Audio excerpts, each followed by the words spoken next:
வணக்கம். எடப்பாடி பழனிசாமியின் எம்எல்ஏ பதவி பறிபோவது உறுதிதான் என்று பன்னீர்செல்வம் சென்னை விமான நிலையத்தில் பேட்டி ஒன்றை அளித்துள்ளார்.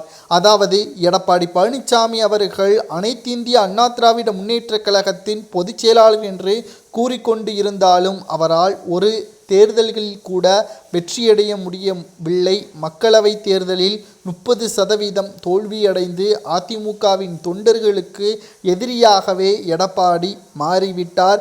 இனியும் எடப்பாடி ஈகோவை விட்டுவிட்டு ஒருங்கிணைந்த அதிமுகவை உருவாக்க தவறிவிட்டால் நிச்சயம் எடப்பாடி பழனிசாமி அவர்கள் 234 தொகுதிகளில் எந்த ஒரு தொகுதியில் வேட்பாளராக அறிவிக்கப்பட்டு அவர் தேர்தலை எதிர்கொண்டாலும் அவர் எம்எல்ஏவாக வர முடியாது. மக்கள் கொடுக்கின்ற தீர்ப்பிற்கு அவர் மிகப்பெரிய ஒரு அவமானத்தை ஏற்படுத்துவார் என்றும் பன்னீர்செல்வம் அவர்கள் தெரிவித்திருக்கிறார்.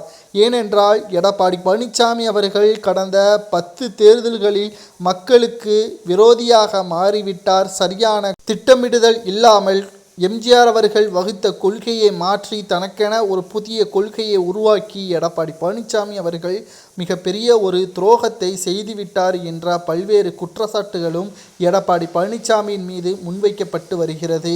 நிச்சயமாக அதிமுகவில் எம்எல்ஏக்களாக இருக்கக்கூடியவர்கள் 2026 சட்டமன்ற தேர்தலில் மீண்டும் அவர்கள் போட்டியிட விரும்பினால் அதற்கு முன்பாகவே அதிமுகவில் சரியான ஒருங்கிணைந்த அதிமுகவை உருவாக்க முயற்சி செய்ய வேண்டும். கடைசியாக எச்சரிக்கை விடுக்கிறேன். அதிமுகவின் தொண்டர்கள்தான் அதிமுகவின் தூண்கள்.